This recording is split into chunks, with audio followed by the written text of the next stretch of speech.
Bonjour et bienvenue dans I Geek Now, l'émission de la rédaction d'IGN. Cette semaine, il sera question de super-héros avec l'arrivée de Jessica Jones sur Netflix. On parlera aussi de ces jeux PS2 ou Xbox sur lesquels on pourra rejouer peut-être sur les consoles les plus récentes. Mais avant ça, retour sur une confrontation très attendue, celle qui opposera Captain America et Iron Man. Captain America Civil War sortira le 27 avril 2016 en France, soit un petit peu avant les États-Unis où il sort seulement le 6 mai. Évidemment, c'est Captain America 3, l'adaptation du comics Civil War qui à l'époque avait ramené beaucoup de gens aux comics. On trouvera deux camps, celui de Captain America face à celui d'Iron Man.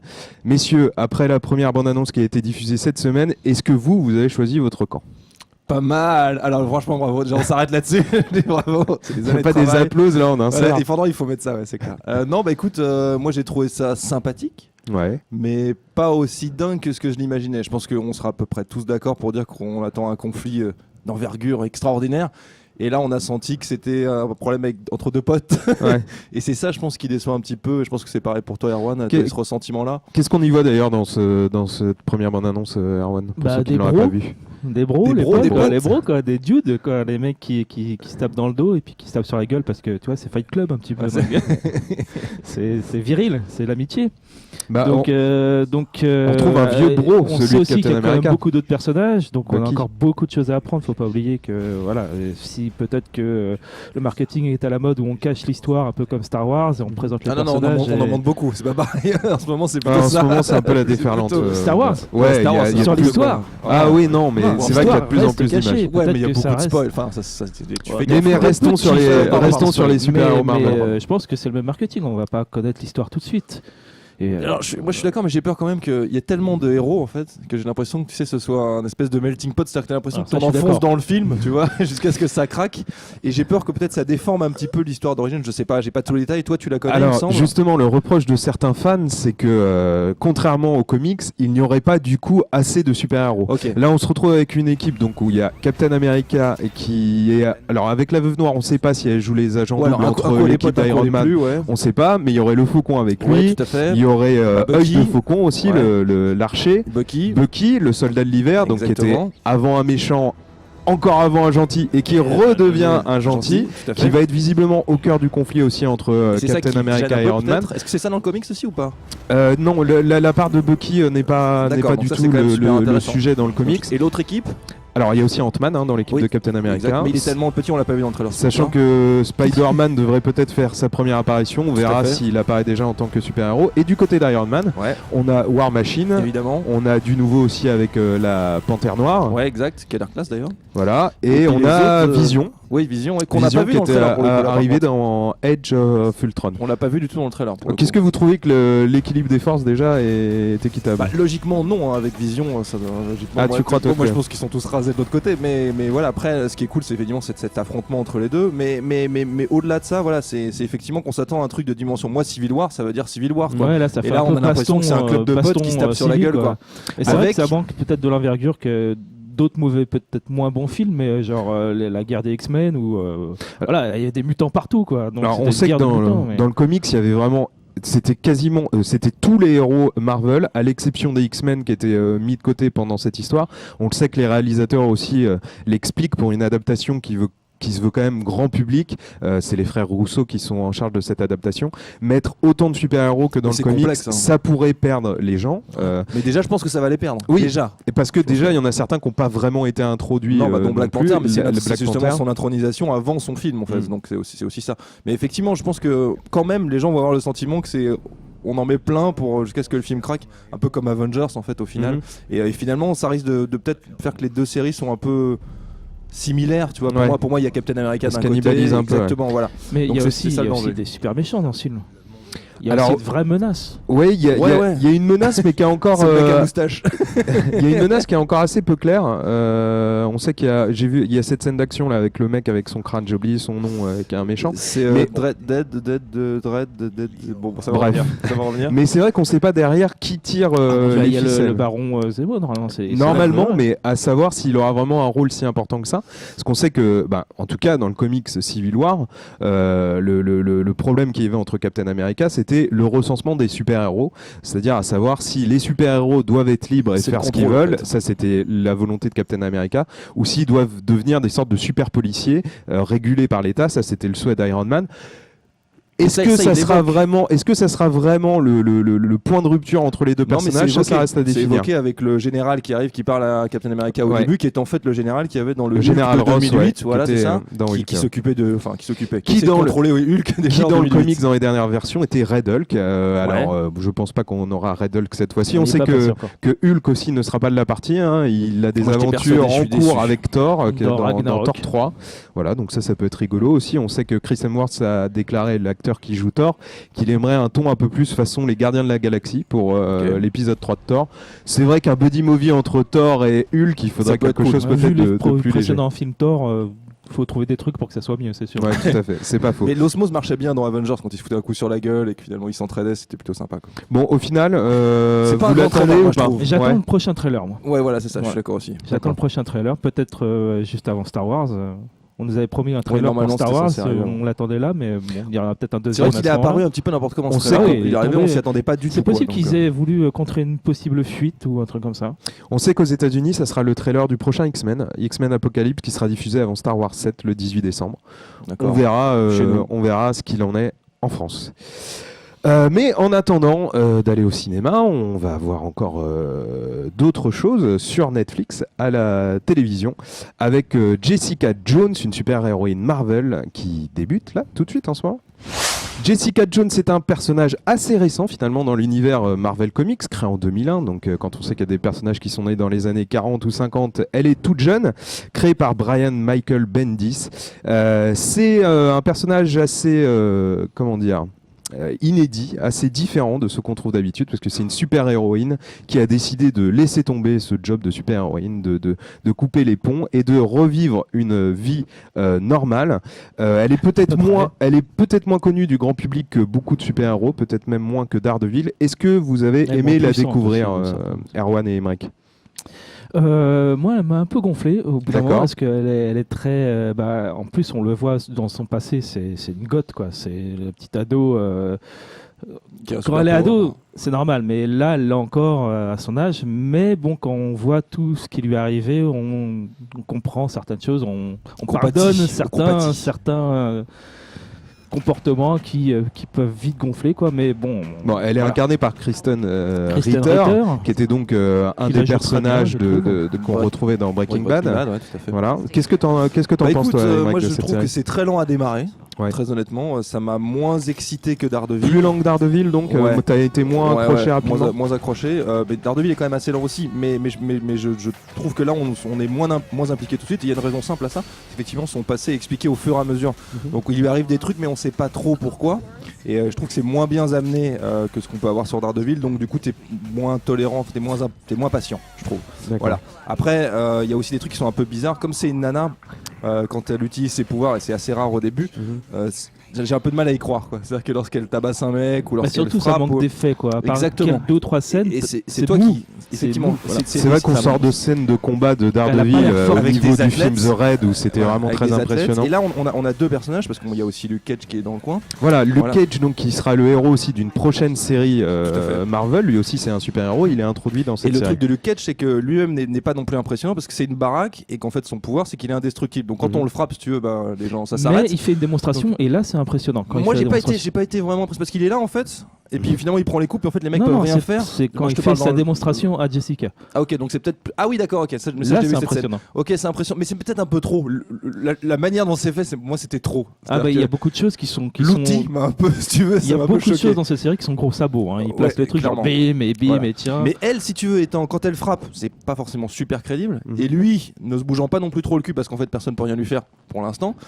Du coup ça fait un mélange un peu bizarre au niveau des super pouvoirs, j'entends. Par contre il y a certains trucs dans l'intrigue qui sont intéressants et notamment le méchant. Je pense que toi tu veux en parler. Donc incarné par David Tennant. Il ne faut pas oublier aussi qu'elle se retient en permanence. D'accord. Sinon elle tuerait les gens. Oui, certes, elle est très balèze. Donc il y a aussi cette idée-là. Je pense qu'ils vont voulu jouer sur ce fait qu'elle se retenait en permanence, qu'elle avait son passé et que ça lui posait beaucoup de problèmes. C'est ça qu'il faut comprendre, c'est que Luke Cage est très résistant et elle est très forte en fait. Du coup, voilà. Mais même quand vraiment elle se lâche, ça reste un petit peu. Mais c'est ça, voilà. Mais toi, tu as beaucoup aimé, je crois, le David Tennant, qui était l'ancien moi je l'ai trouvé vraiment très très bon.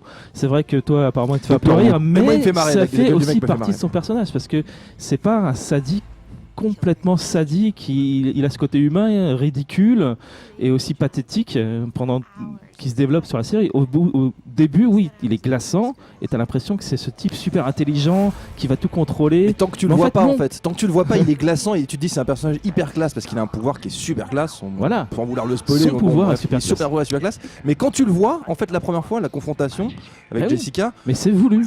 Il a l'air plus cheap. Et en fait, je pense que c'est voulu effectivement parce que le mec, en fait, il a un peu taré et le pouvoir lui est tombé dessus. Je pense que c'est un peu ça, si tu veux. Et du coup, il a pas le charisme que moi j'attendais. Donc voilà. Mais néanmoins, c'est un acteur qui est connu, qui avait d'autres choses et qui quand même envoie un petit peu. Donc j'ai hâte de le voir vraiment agir. Là, moi je l'ai vu en coup de vent parce que j'ai fait que les 3 premiers épisodes.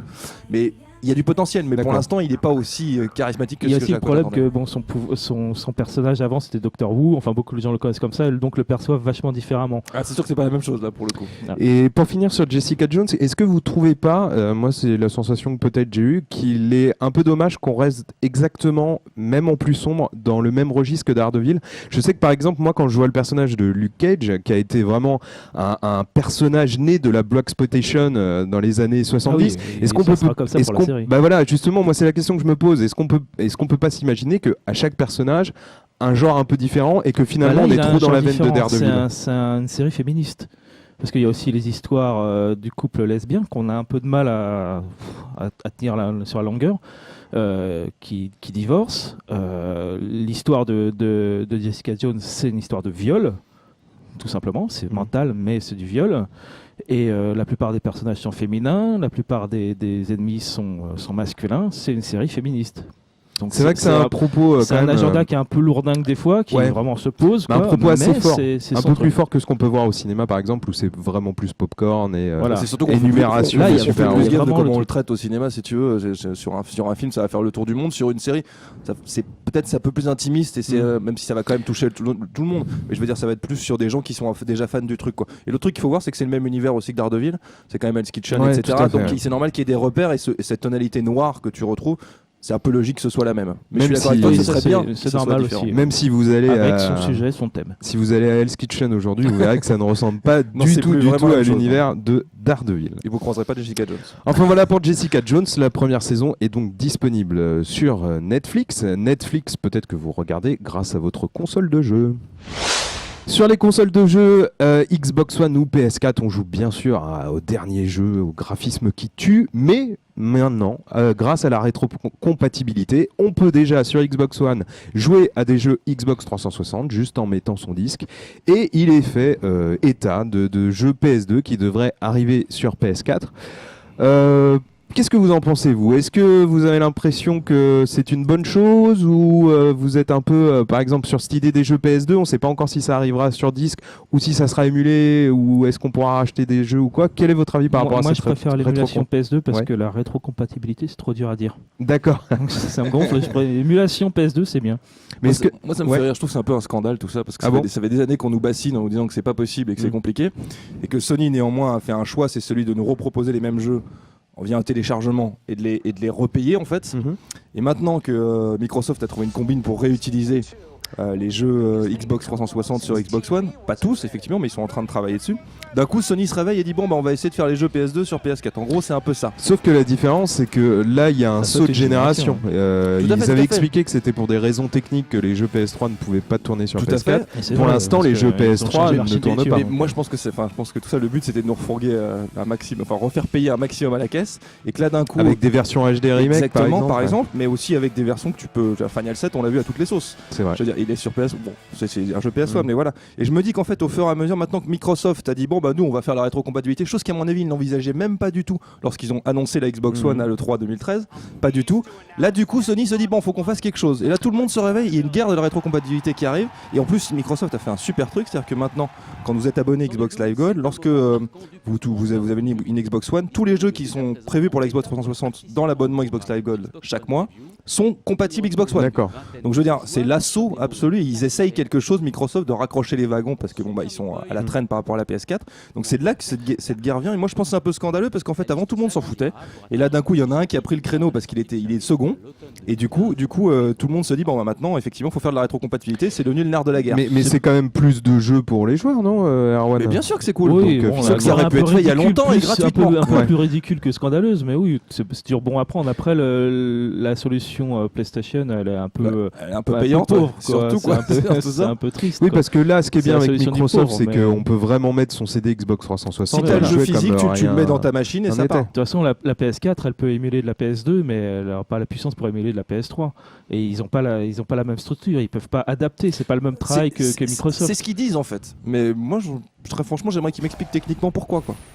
Ok, c'est une autre machine, il faut faire c'est une autre architecture. Il faut la puissance pour. Mais genre, ils peuvent pas faire tourner le jeu PS3 sur PS4 Vraiment, là, purement comme ça, juste comme ça? Non, ça tient qu'ils pas la route. Je pense qu'ils ont peut-être des limitations techniques, mais ce serait bien qu'ils l'expliquent. Parce que très honnêtement, je vois pas la même machine. Ouais, c'est sûr que c'est pas la même archi. Mais je vois pas pourquoi ça tournerait pas en fait. À la base, une PS1, c'est pas un PC. Enfin, tu vois, ça fait tourner des jeux.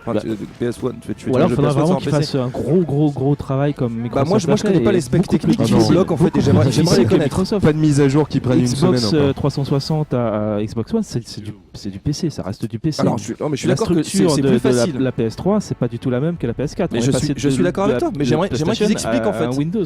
Parce que rappelle-toi que quand la PS2 est arrivée, t'avais des jeux PS1 qui tournaient dessus, et d'un coup ça s'est arrêté parce que ça les arrangeait pas. Faut quand même pas oublier ça non plus. Je veux dire, les premières générations de PS2 faisaient tourner les jeux PS1, ils les lissaient et tout machin. Puis d'un coup, ça s'est arrêté, ça marchait plus.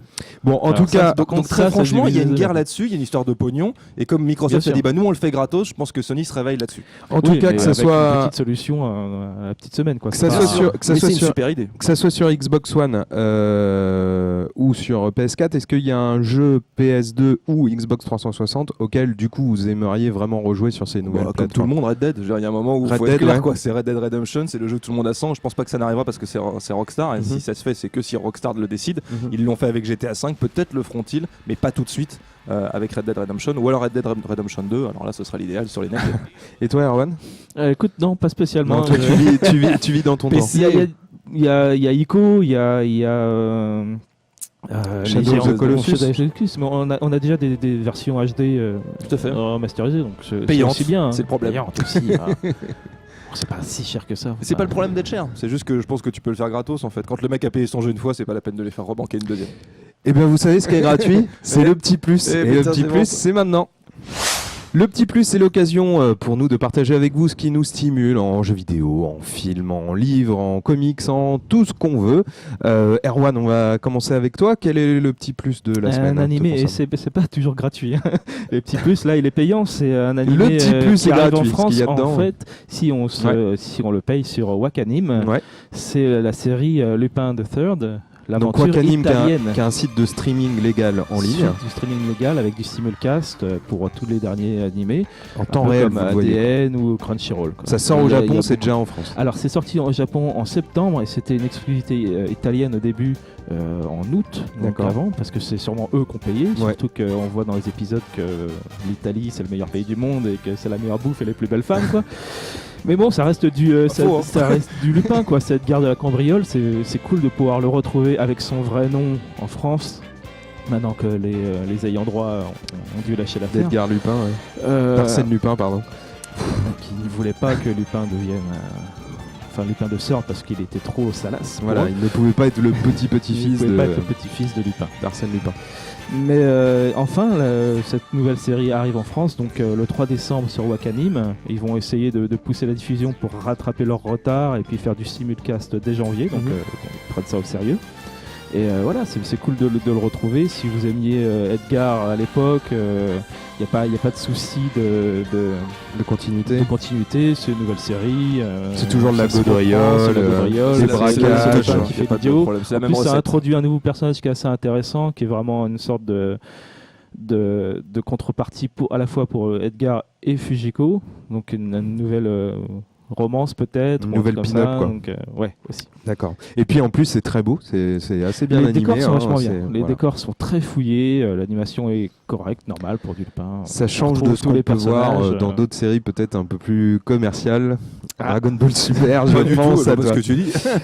Émeric, ton petit plus de la semaine. Moi, c'est un peu la honte parce qu'en fait, non mais c'est vrai en plus. Je me suis fait happer par un jeu mobile qui est sorti cette semaine. C'est Star Wars Galaxy of Heroes ou Heroes of Galaxy, je sais plus. Bref, Galaxy of Heroes. Galaxy of Heroes, voilà, c'est ça.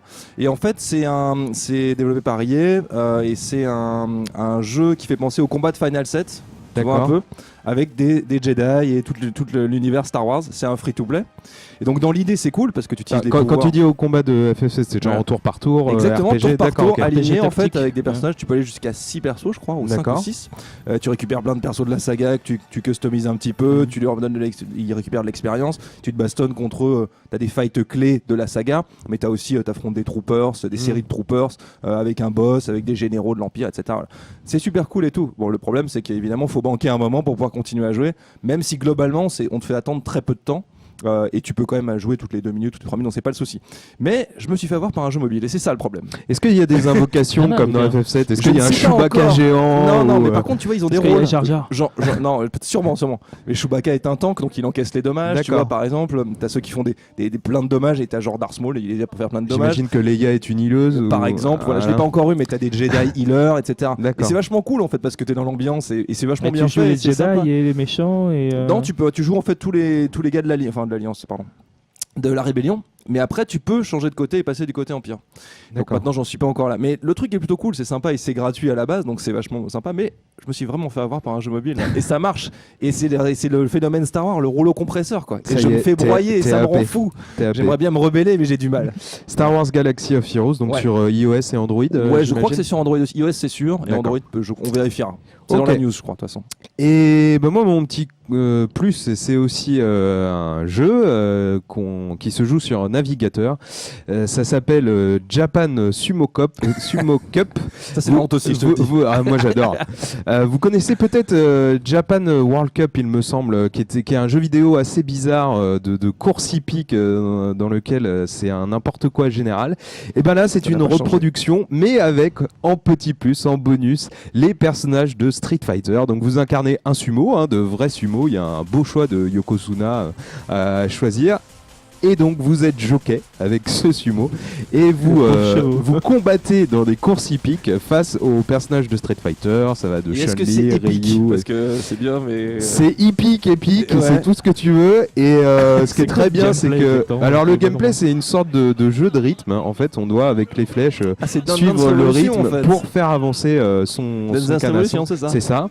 Pour lancer son ultra de sumo face à l'ultra du perso de Street Fighter. Alors par exemple, quand c'est Dalsim, lui, il est monté sur un éléphant. Et puis son ultra c'est une sorte de yoga flame. Bref, c'est du grand n'importe quoi à la japonaise et c'est gratuit, ça se joue sur navigateur, ça mange pas de pain et c'est plutôt rigolo. Voilà, vous retrouvez d'ailleurs le lien sur IGN. On a fait une news évidemment sur ce jeu incontournable. Voilà qui conclut ce nouvel épisode d'Iking No. J'espère qu'il vous aura intéressé. Évidemment, n'hésitez pas à laisser vos commentaires sur le site, mais aussi sur la page Facebook IGN France.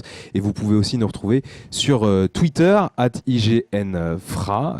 Voilà, je vous souhaite un très bon week-end en attendant la prochaine émission. Salut!